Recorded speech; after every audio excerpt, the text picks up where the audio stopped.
Betul, seorang suami sudah punya istri, dia sudah punya tanggung jawab. Tapi suami yang baik adalah yang memberikan dukungan yang maksimal kepada istrinya agar dia berbuat baik kepada orang tuanya. Dan istri yang baik senantiasa mendukung suaminya untuk terus melakukan kebaikan kepada kedua orang tuanya. Tidak pernah ada perbedaan dalam Islam, baik itu orang tua ataupun mertua, sama hukumnya. Ketika kita berbuat baik kepada mertua, kita berbuat baik kepada kedua orang tua. Begitu kita maksiat berbuat dosa kepada mertua kita, sama seperti kita berbuat durhaka kepada orang tua kita. Mahkul barakah, akan dicabut keberkahan kalau orang tua kita pernah meneteskan air mata karena tingkah laku kita. Betul, kita sudah punya istri, jangan pernah istri menghalangi kita berbuat baik kepada kedua orang tua. Seorang ulama mengatakan, jika orang tua seseorang meninggal dunia, setengah berkah hidupnya dicabut Allah. Setengah berkah hidupnya dicabut Allah. Kenapa setengah berkah hidup dicabut Allah? Di dunia ini tidak ada amal yang lebih baik dari berbuat baik ke orang tua.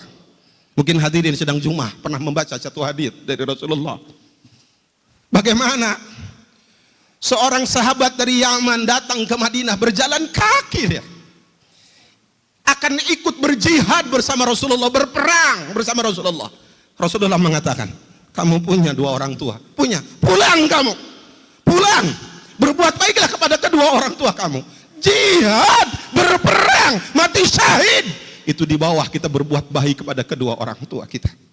Kita punya harta, kadang-kadang orang tua kita lemah dalam ekonomi. Kita bisa anak kita sekolahkan tinggi-tinggi, tapi orang tua kita kekurangan. Anak yang soleh adalah anak yang senantiasa memperhatikan orang tua. Lebihkan perhatian kita kepada orang tua kita. Berikan perhatian maksimal kita kepada orang tua kita. Hidup kita akan berkah di dunia ini. Makanya kita harus sedih kalau ada anak SMA, anak SMP yang melawan orang tuanya.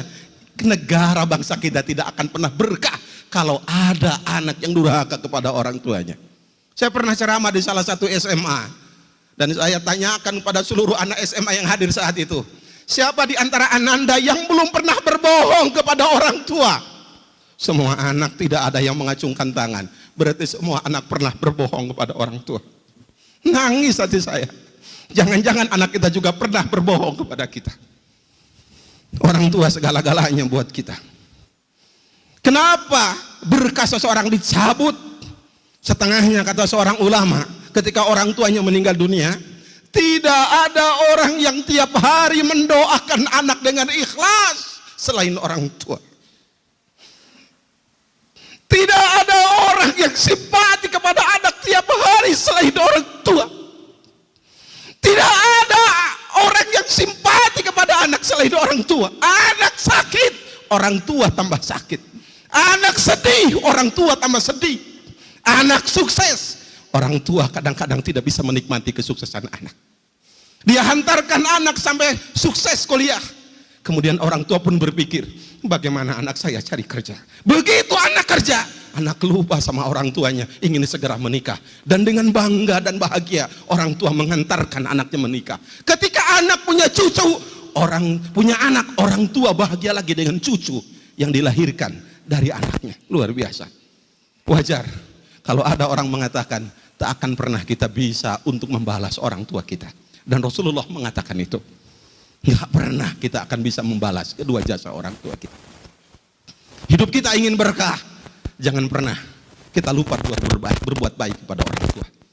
Hidup kita ingin bahagia, jangan pernah di bangsa dan negara ini ada anak yang durhaka kepada orang tuanya. Mari kita bimbing adik-adik kita dan kita bimbing diri kita agar patuh kepada orang tua kita dengan sebaik-baiknya.